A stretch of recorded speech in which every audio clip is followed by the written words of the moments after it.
Welcome all of you. पेशी संकुचन की कार्यकी में पिछले लेक्चर में हमने कंकालीय पेशी की संरचना के बारे में पढ़ा था और वहाँ लास्ट जो कंकालीय पेशी में लास्ट जो स्ट्रक्चर थी वो मायोफिलामेंट थी। मायोफिलामेंट या पेशी तंतुक, लास्ट जो हमने डायग्राम बनाया था उसमें मायोफिलामेंट या पेशी तंतुक था।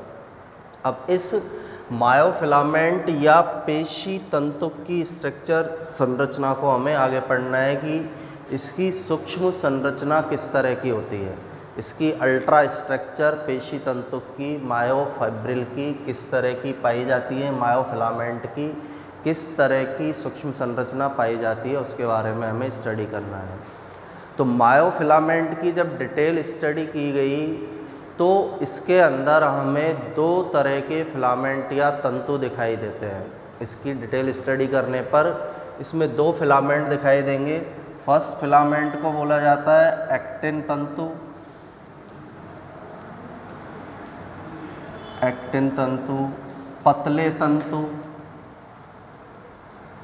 पतले तंतु भी नहीं बोला जाता है, एक्टिन तंतु, पतले तंतु। आई बैंड, आई बैंड के नाम से भी इन्हें जाना जाता है। अब इन तीनों का रीज़न क्या है नाम का? पहला तो एक्टिन तंतु, एक्टिन प्रोटीन से बने हुए हैं इसलिए एक्टिन तंतु नाम है। पतले तंतु, दूसरे टाइप के जो तंतु होंगे उनके कंपैरिजन में ये पतले होते हैं इसलिए इनको पतले तंतु भी कहते हैं। तीसरा आई बैंड, आई बैंड जो है वो शब्द लिया है आइसोमेरिक बैंड, समदैशिक बैंड। समदैशिक का मतलब होता है ये फिलामेंट सभी एक लाइन में, एक एरो में समान दिखाई देते हैं इसलिए इन्हें आई बैंड, आइसोमेरिक बैंड के नाम से भी इन्हें जाना जाता है। सेकंड टाइप के जो बैंड होंगे या तंतु होंगे मायोसिन तंतु,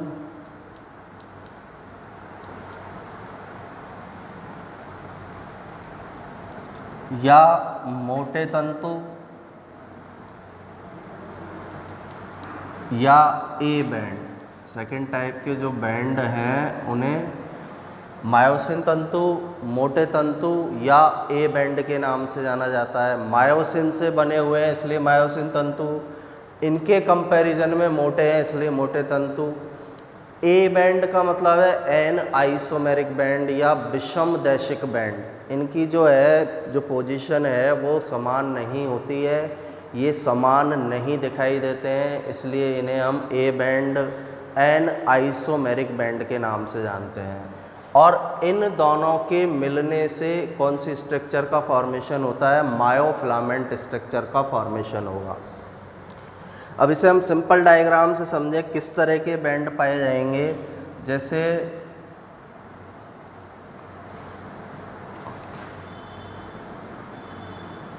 एक ये बैंड है,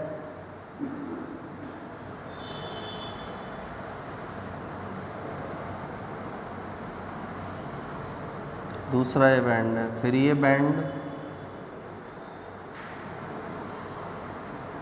फिर एक बैंड इनके बीच में पाया जाएगा, फिर एक बैंड मिलेगा,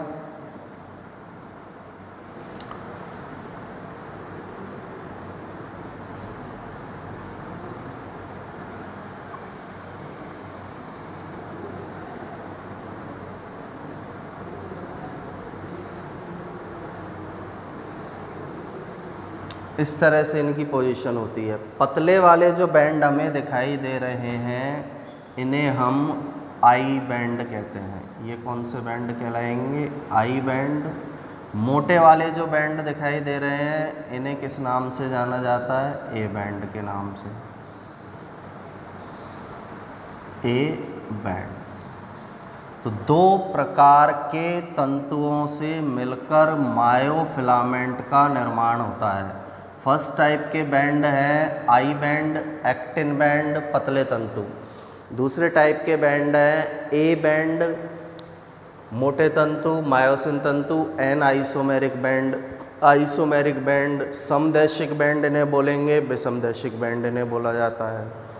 ये दोनों बैंड एक दूसरे के पैरेलल उपस्थित होते हैं। अब दोनों बैंड जो हमको दिखाई दे रहे हैं ए व आई बैंड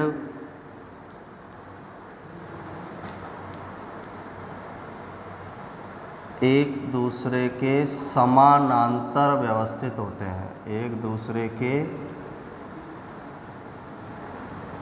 समानांतर अरेंज्ड होंगे या फिर व्यवस्थित होंगे।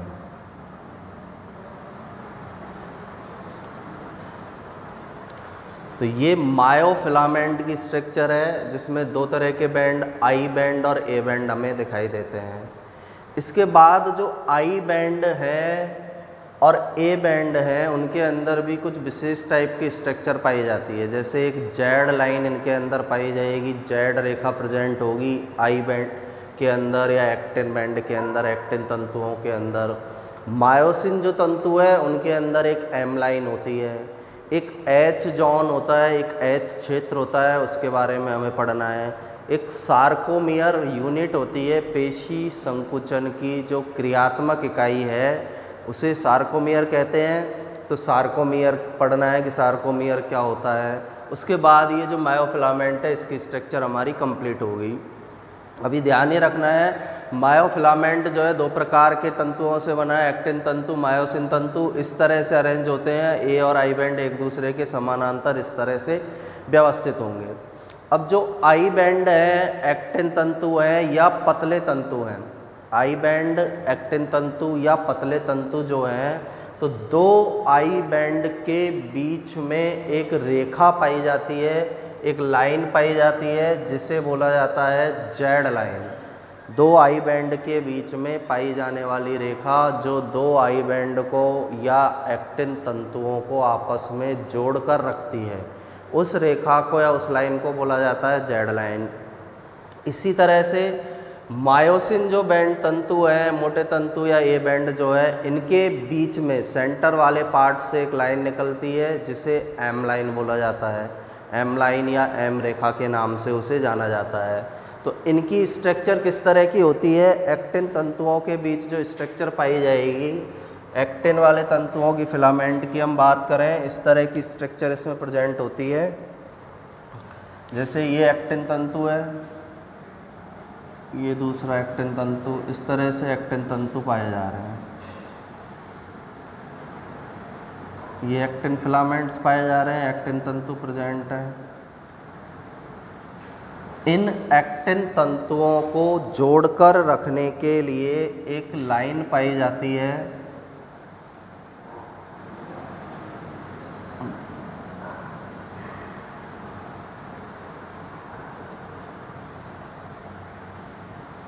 इस तरह की जो लाइन हमें दिखाई दे रही है जो इन बैंड या तंतुओं को आपस में जोड़कर रखेगी, इस लाइन को जेड लाइन कहते हैं। और इनको हम कनेक्ट करें, एक यहाँ पर ये इसका कनेक्शन हो गया,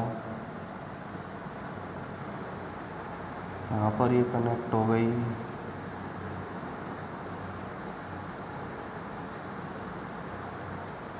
तो जो ये लाइन हमें दिखाई दे रही है, इस तरह की लाइनिंग हमें जो दिखाई दे रही है, इस लाइन को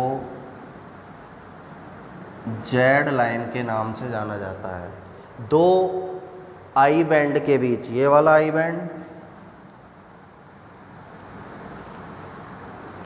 ये आई बैंड या एक्टिन तंतु, इन दोनों को जोड़कर रखने वाली रेखा जेड रेखा या जेड लाइन कहलाती है। तो सिंपल सा हमें ध्यान ये रखना है, जेड लाइन या जेड रेखा क्या है, दो एक्टिन तंतुओं को या एक्टिन तंतुओं को, एक्टिन तंतुओं के बीच पाई जाने वाली रेखा, बीच पाई जाने वाली रेखा जेड रेखा या जेड लाइन कहलाती है। काम इसका क्या होता है, एक्टिन तंतुओं को आपस में कनेक्ट करके रखना, आपस में जोड़कर रखने का काम इसके द्वारा किया जाता है। और क्लियर इसको हम देखना चाहें किस तरह की लाइन होगी, ये लाइन गई इधर, फिर ये लाइन इधर गई, फिर ये इधर गई है, फिर इधर गई है, फिर इधर गई है, फिर ये लाइन इधर आई है, ये जेड लाइन कहलाएगी। ये जो लाइन हमें दिखाई दे रही है जो एक्टिन तंतुओं को आपस में जोड़कर रख रही है, इस लाइन को जेड लाइन या जेड रेखा बोला जाता है। इसी तरह की एक लाइन जो ए बैंड या मायोसिन तंतु है इनके बीच में मिलेगी। जैसे ए बैंड को हम यहाँ पर बनाएं, ये ए बैंड है,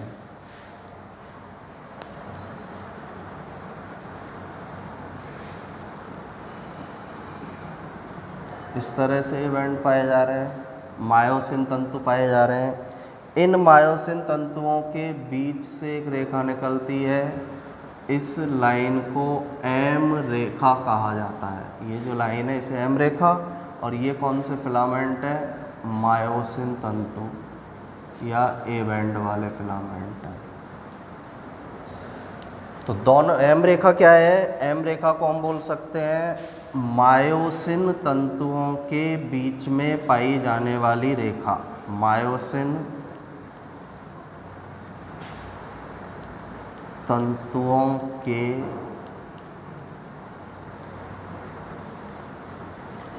बीच में पाई जाने वाली रेखा, बीच में पाई जाने वाली रेखा जो है, लाइन जो है, उसे एम रेखा के नाम से जाना जाता है। एक्टिन के बीच जो मिलेगी उसे जेड रेखा कहेंगे, मायोसिन के बीच जो मिलेगी उसे एम रेखा के नाम से जाना जाता है। अब इनका अरेंजमेंट जो हमने स्टार्टिंग में बनाया था उसी तरह से इनको हम अरेंज करके देखें। ये एक्टिन फिलामेंट,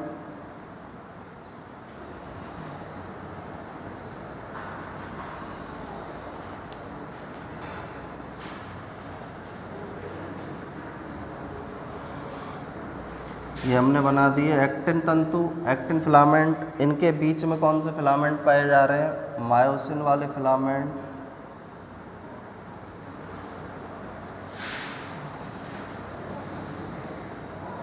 ये मायोसिन फिलामेंट पाए जा रहे हैं। ये है कौन से, ये वाले हैं एक्टिन, और ये जो हमने बनाया है ये कौन सा है, मायोसिन। पतले तंतु, मोटे तंतु भी इन्हें बोला जाता है। एक्टिन को हम बोलते हैं आई बैंड, मायोसिन को क्या बोला जाता है, ए बैंड। ये हमने इनको बनाया स्ट्रक्चर को जो स्टार्टिंग में बनाई थी। अब जो एम लाइन है वो कहाँ पर मिलेगी, ये मायोसिन फिलामेंट के बीच में जो पाई जा रही है एम रेखा। इन एक्टिन फिलामेंट को दूसरे एक्टिन फिलामेंट से जोड़ने के लिए जो लाइन मिलेगी ये जेड लाइन।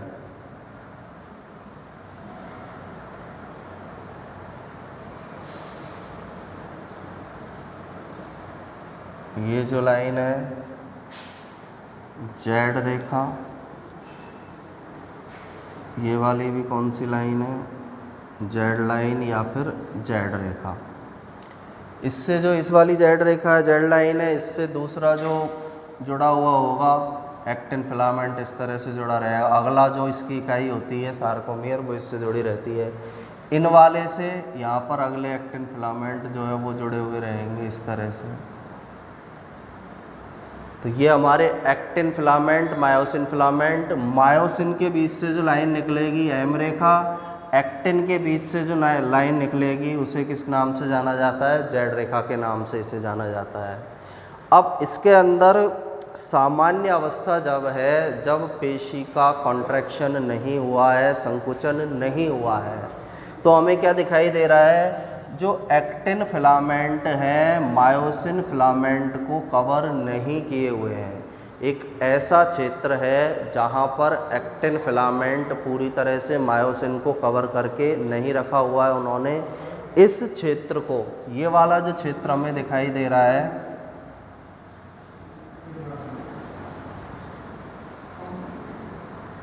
ये वाला क्षेत्र जहाँ पर एक्टिन फिलामेंट नहीं पाए जा रहे हैं, इस क्षेत्र को एच क्षेत्र कहा जाता है। ये जो रीजन है यहाँ से यहाँ तक का जो क्षेत्र है, इस क्षेत्र को एच क्षेत्र के नाम से इसको जाना जाता है। ये जो क्षेत्र है यहाँ पर एक्टिन हमको दिखाई नहीं दे रहे हैं, पूरे में देख लो आप, जो कहीं पर भी क्या नहीं दिखाई देगा, एक्टिन फिलामेंट दिखाई नहीं देंगे।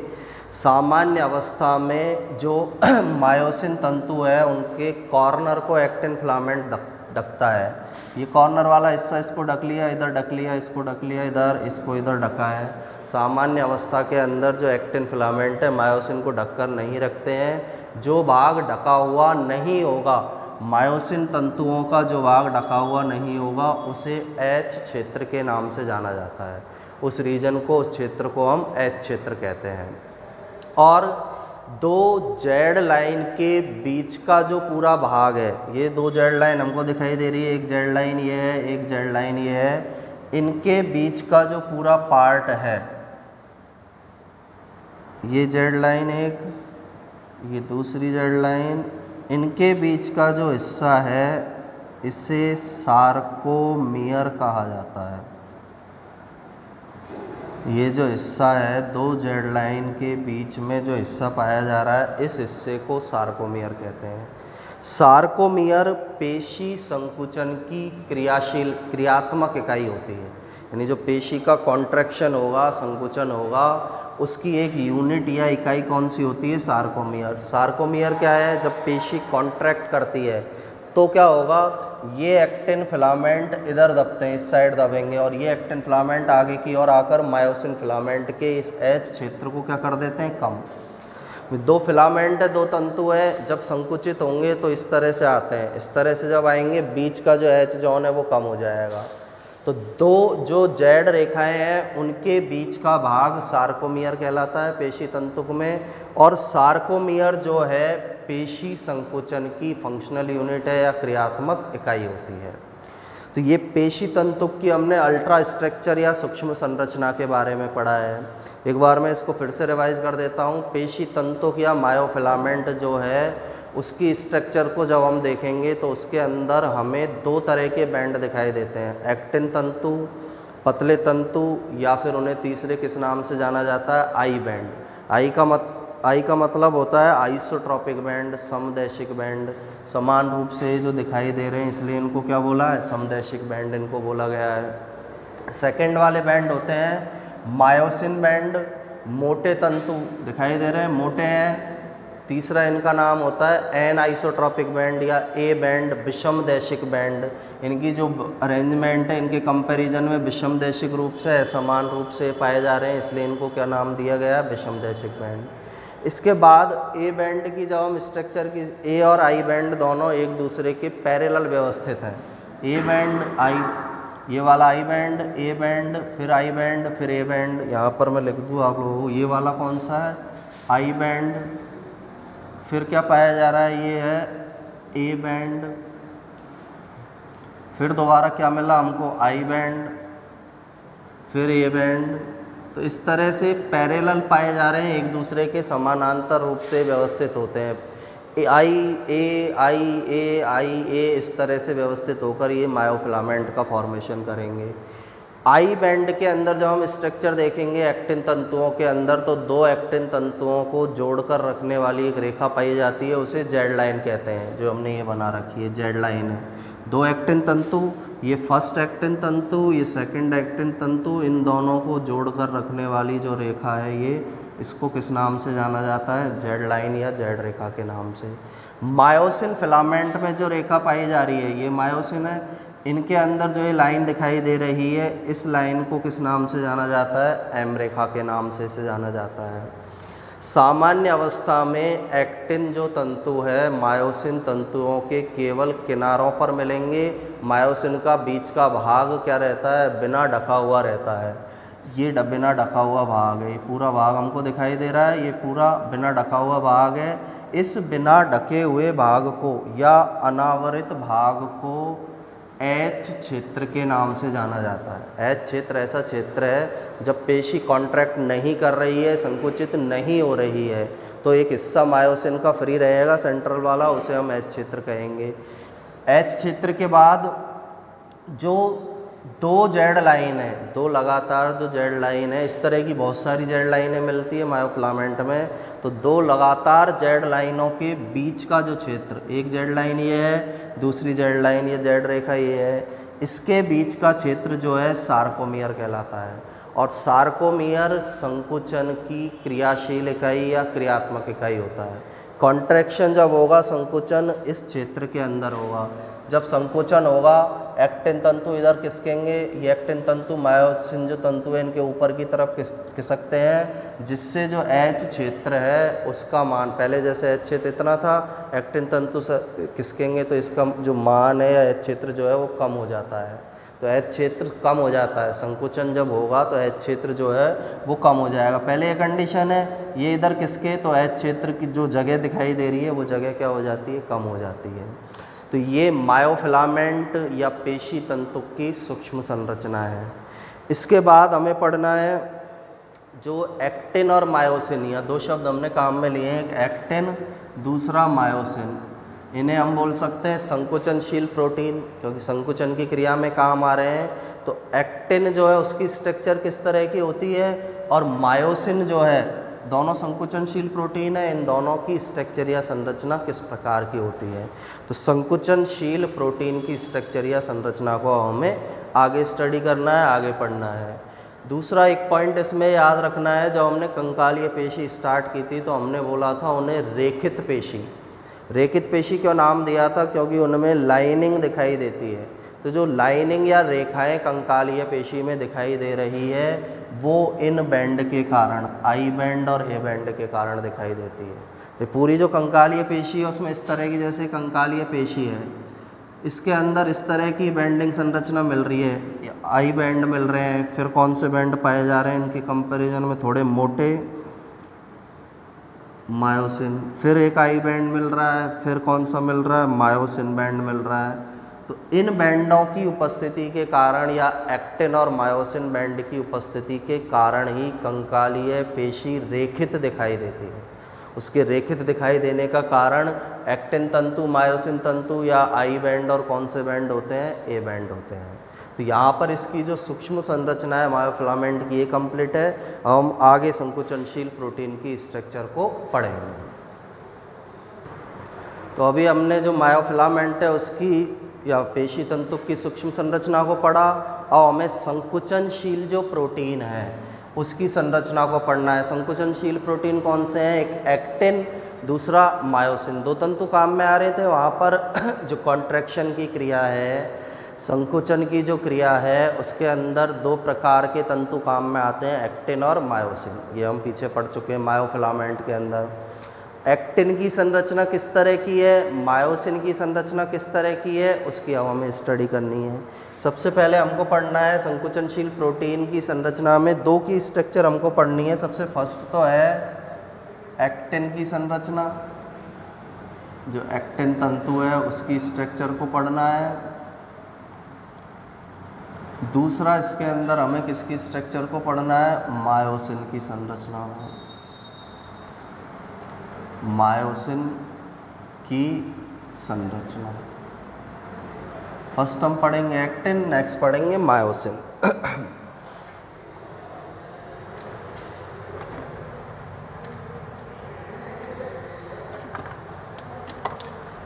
तो फर्स्ट एक्टिन प्रोटीन की स्ट्रक्चर किस तरह की होगी। एक्टिन जो तंतु है या फिलामेंट जो है, एक्टिन तंतु की संरचना। अब एक्टिन तंतु के स्ट्रक्चर को भी हम डायग्राम से समझेंगे। एक सबसे पहले तो एक्टिन तंतु जो है उसका निर्माण फिलामेंटस एक्टिन से होता है। दो फिलामेंट पाए जाते हैं, दो तंतु, उन फिलामेंट्स आपस में एक दूसरे से गुथे हुए होते हैं और वो आपस में मिलकर एक्टिन तंतु को बनाते हैं। एक्टिन तंतु भी दो तंतुओं से बना हुआ है जिन्हें हम एफ एक्टिन कहते हैं। एफ एक्टिन का मतलब है फिलामेंटस एक्टिन। फिलामेंटस एक्टिन जो है वो गोलाकार एक्टिन से बने हुए हैं। गोलाकार जो एक्टिन है उनको ग्लोबुलर एक्टिन कहते हैं या जी एक्टिन के नाम से जाना जाता है। इनके अलावा जो एक्टिन तंतु है उसके अंदर दो विशेष प्रकार के प्रोटीन मिलते हैं, ट्रोपोमायोसिन और ट्रोपोनिन। ट्रोपोमायोसिन मिलेगा। जो ट्रोपोमायोसिन है जो फिलामेंटस एक्टिन है उसके पैरेलल समानांतर उपस्थित होता है। ट्रोपोनिन जो प्रोटीन है वो गैपमर यानी कुछ स्थान को छोड़कर जगह जगह पर पूरे फिलामेंट पर ट्रोपोनिन प्रोटीन पाया जाता है। अब इसकी स्ट्रक्चर को हम किस तरह समझ सकते हैं। जो सबसे पहले एक्टिन तंतु जो है उसके अंदर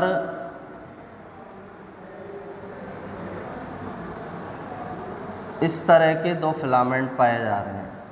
इन फिलामेंट या तंतुओं को हम किस नाम से जानते हैं?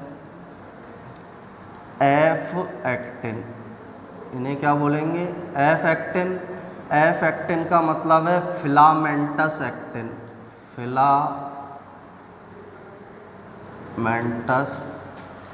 एक्टिन।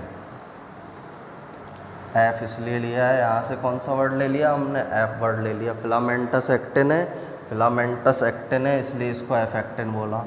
एफ एक्टिन का फॉर्मेशन भी गोलाकार एक्टिन से होता है, ग्लोब्यूलर एक्टिन से होता है। किस तरह से होंगे वो ग्लोब्यूलर या गोलाकार? इस तरह से।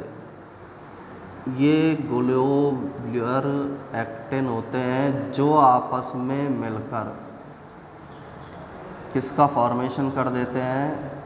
एफ एक्टिन का फॉर्मेशन करेंगे। इस तरह के ग्लोब्यूलर एक्टिन होंगे और ये ग्लोब्यूलर एक्टिन किसको बनाने का काम करते हैं? एफ एक्टिन को। तो गोल जो दिखाई दे रहे हैं हमें, सिंगल ये जो गोल दिखाई दे रहा है, ये जैसे ये स्ट्रक्चर जो हमको दिखाई दे रही है, इस स्ट्रक्चर को बोला जाता है G actin, globular actin. G actin क्यों बोला?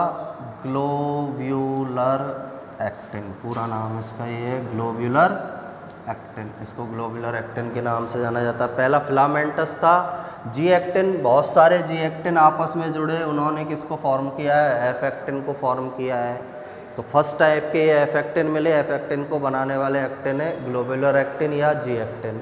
इसके अलावा एक और प्रोटीन यहाँ इनके पैरेलल मिलेगा। ये जो है इसके पैरेलल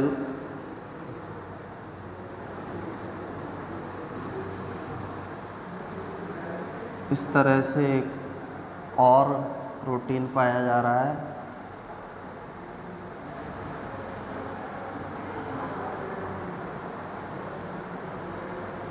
इसके पैरेलल जो ये प्रोटीन मिल रहा है, इस पैरेलल पाए जाने वाले प्रोटीन को ट्रोपोमायोसिन कहते हैं। इसको किस नाम से जाना जाता है? ट्रोपोमायोसिन।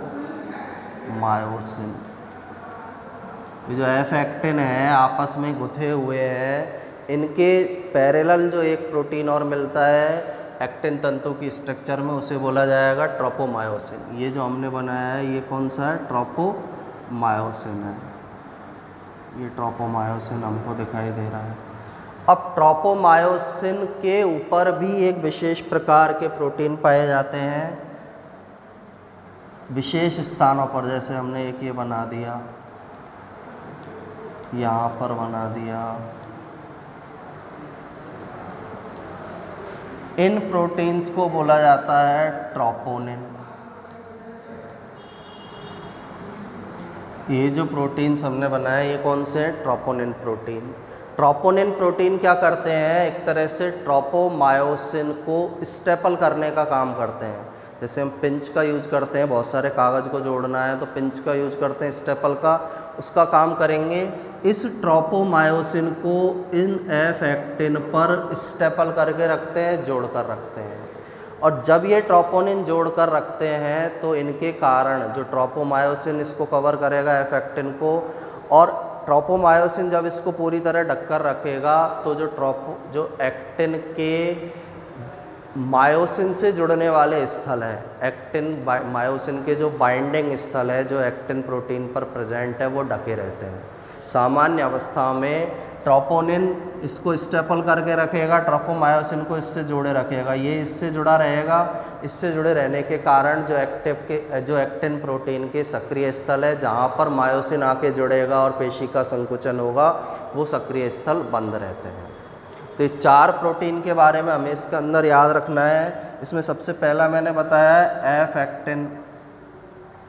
फर्स्ट जो है उसका नाम क्या है? F actin. एफ एक्टिन इस तरह के फिलामेंटस हैं, इस तरह के हैं। फिर दूसरा मैंने बताया इसके अंदर कौन सा एक्टिन है? G actin.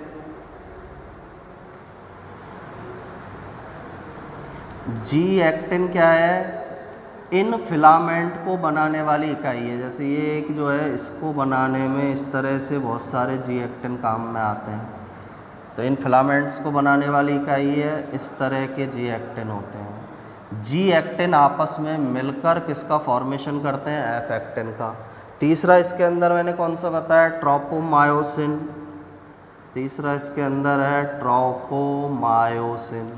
ट्रोपोमायोसिन जो है, जो हमारे एफ एक्टिन पाए जा रहे हैं, ये एफ एक्टिन है दोनों, इन एफ एक्टिन को पैरेलल चलने वाला एक क्या होता है? प्रोटीन होता है। तो एफ एक्टिन के पैरेलल चलता है, पूरी लंबाई में मिलेगा। फिर फोर्थ है हमारा ट्रोपोनिन।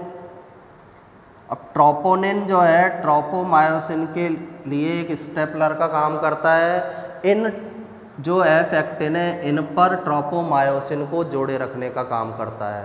और जब ये ट्रोपोमायोसिन को इससे जोड़कर रखेगा, तो जो एक्टिन तंतु है उसके सक्रिय स्थल, जहाँ मायोसिन का हेड आकर जुड़ता है, वो हेड वहाँ पर नहीं जुड़ पाता है। वो किस प्रकार से रहते हैं? छुपे हुए रहते हैं।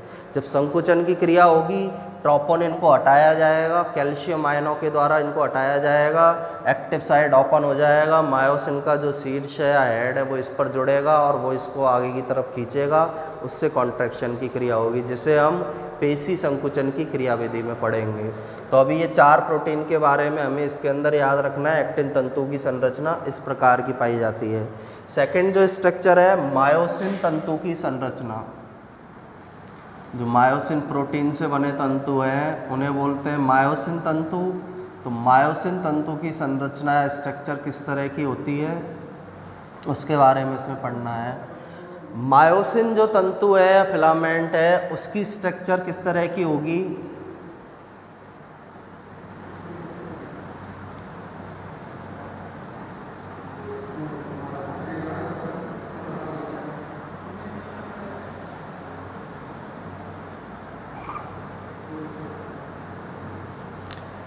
ये मायोसिन फिलामेंट की स्ट्रक्चर है, मायोसिन तंतु की स्ट्रक्चर है। अब इसमें क्या होता है, ये ऊपर वाला जो पार्ट हमें दिखाई दे रहा है, इस पार्ट को बोला जाता है हेड। ये वाला हिस्सा जो दिखाई दे रहा है, इसे मायोसिन का हेड या शीर्ष भाग बोलेंगे।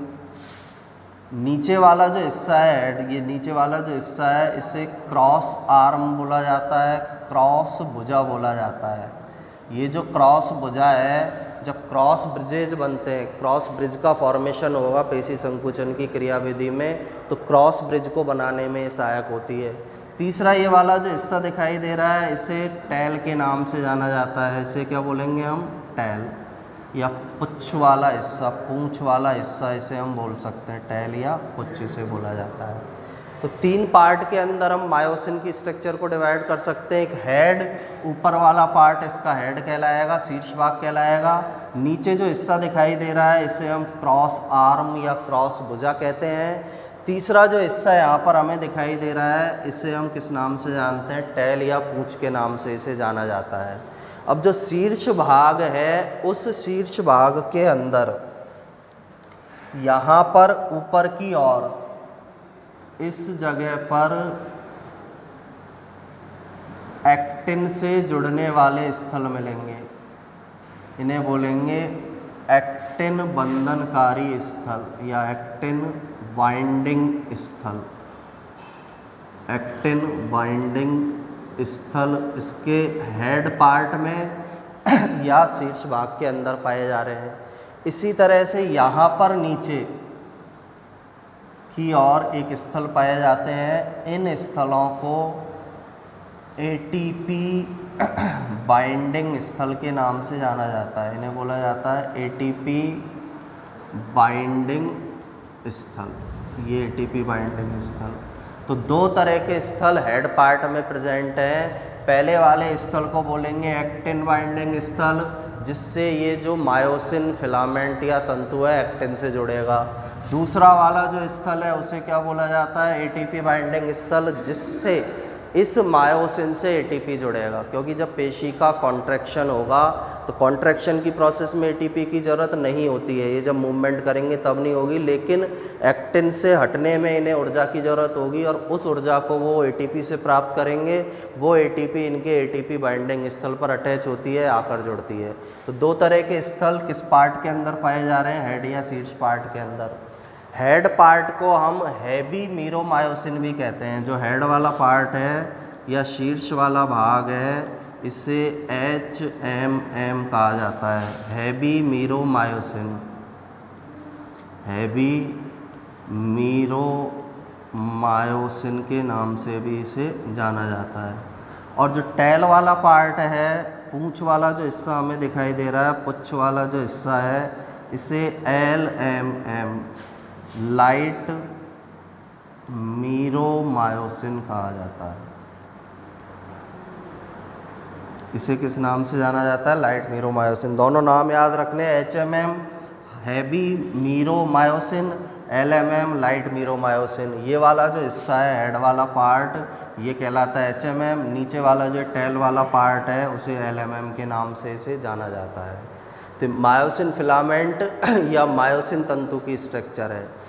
ऊपर वाला पार्ट हेड, बीच में इसको नीचे वाली जो भुजा है इसे क्रॉस आर्म, यहाँ पर ये क्रॉस कर रही है इसलिए इसको क्रॉस आर्म नाम दिया है। लास्ट वाला जो हिस्सा है इसका क्या कहलाता है, टेल कहलाएगा। शीर्ष को हम HMM या हेड वाले पार्ट को HMM हैवी मीरोमायोसिन कहते हैं, पूंछ वाले भाग को LMM लाइट मीरोमायोसिन कहते हैं। दो स्थल शीर्ष वाले भाग में मिलेंगे, एक्टिन बाइंडिंग स्थल, जिसकी सहायता से एक्टिन से जुड़ेगा और कॉन्ट्रैक्शन या संकुचन की क्रिया करेगा। एटीपी बाइंडिंग स्थल, जहाँ एटीपी आकर जुड़ेगी और इनका जो क्रॉस ब्रिज है एक्टिन और मायोसिन का अलग होने में इस एटीपी का यूज किया जाता है। अब लास्ट किस तरह से अरेंज हो सकते हैं, जो ये मायोसिन फिलामेंट है किस तरह से अरेंज होंगे, उसको हम एक डायग्राम से दिखा सकते हैं। जैसे ये इनका बेसल पार्ट है जो मायोसिन फिलामेंट है। अब इनमें हेड किस तरह से पाए जाते हैं, इनकी जो टेल है वो तो इसमें गुथी हुई रहेगी, टेल वाला जो हिस्सा है वो इस तरह से इनमें गुथा रहेगा, टेल वाला हिस्सा बाहर निकला वो नहीं रहता, इस तरह से गुथा रहेगा। इनके हेड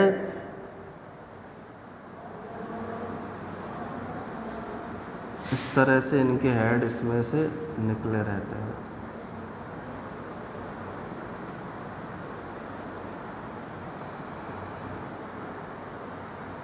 हेड वाला हिस्सा हमें दिखाई देगा, थोड़ा सा हमें कौन सा आर्म भी दिखाई देता है, क्रॉस भुजा। ये इनकी कौन सी भुजा है, क्रॉस भुजा, क्रॉस आर्म जो है वो निकली दिखाई देगी। टेल जो है वो अंदर इसी में क्या रहेगी, गुथी हुई। इनकी जो टेल है इसके अंदर इस तरह से गुथी हुई पाई जाती है। पूरा जो फिलामेंट बनेगा उसके अंदर इनकी टेल इस तरह से गुथी हुई प्रेजेंट होगी। तो इस तरह की शेप में मिलते हैं। ऊपर भी होगा ये हिस्सा, नीचे भी इस तरह का हिस्सा इनमें पाया जाएगा। तो ऐसी स्ट्रक्चर हमें इस मायोसिन फिलामेंट की दिखाई देगी। इसका भी जो टेल वाला पार्ट है वो इस वाले पार्ट के अंदर क्या है, गुथा हुआ पाया जा रहा है, इस तरह से गुथा हुआ पाया जाता है। तो ये मायोसिन जो प्रोटीन है या तंतु जो है उसकी स्ट्रक्चर है। और दोनों टाइप के कॉन्ट्रैक्टाइल प्रोटीन या संकुचन करने वाले जो प्रोटीन है, संकुचनशील प्रोटीन है, उनकी स्ट्रक्चर को हमने पढ़ा है। एक्टिन फिलामेंट और मायोसिन फिलामेंट, पतले तंतु, मोटे तंतु। एक्टिन में हमने पढ़ा है एक तो कौन सा पाया जा रहा है, एफ एक्टिन। एफ एक्टिन आपस में गुथे हुए रहते हैं। एफ एक्टिन को बनाने वाला प्रोटीन कौन सा है, जी एक्टिन। एफ एक्टिन को बनाने वाली इकाई जी एक्टिन, गोलाकार है, आपस में जुड़कर एफ एक्टिन बना लेगी। इनके पैरेलल जो प्रोटीन पाया जा रहा है उसका नाम है ट्रोपोमायोसिन। ट्रोपोमायोसिन को स्टेपल करने का काम, जोड़े रखने का काम करता है ट्रोपोनिन। सामान्य अवस्था में जो ट्रोपोनिन ट्रोपोमायोसिन को इसके ऊपर पूरी तरह से एफ एक्टिन पर जकड़ कर रखता है, जिससे इनके सक्रिय स्थल ढके रहते हैं, मायोसिन का हेड इनसे नहीं जुड़ पाता है। दूसरा हमने पढ़ा मायोसिन फिलामेंट, मेन पार्ट इसके हेड पार्ट है, एक क्रॉस आर्म है, एक तीसरा पार्ट है टेल। हेड पार्ट जो है उसको HMM हैवी मीरोमायोसिन, पूंछ वाले भाग को LMM लाइट मीरोमायोसिन कहेंगे। हेड वाले पार्ट के अंदर एक्टिन को जोड़ने वाले स्थल एक्टिन बाइंडिंग स्थल होते हैं और ATP को जोड़ने वाले स्थल ATP बाइंडिंग स्थल होते हैं। इस तरह की स्ट्रक्चर इनके अंदर दिखाई देगी। हेड वाला हिस्सा और क्रॉस आर्म वाला हिस्सा बाहर निकला हुआ दिखाई देता है, टेल वाला हिस्सा इनमें आपस में गुथा हुआ पाया जाता है। तो यहाँ पर संकुचनशील प्रोटीन की स्ट्रक्चर यहाँ कंप्लीट होती है। नेक्स्ट लेक्चर के अंदर हम पेशी संकुचन की क्रियाविधि को पढ़ेंगे। Thank you.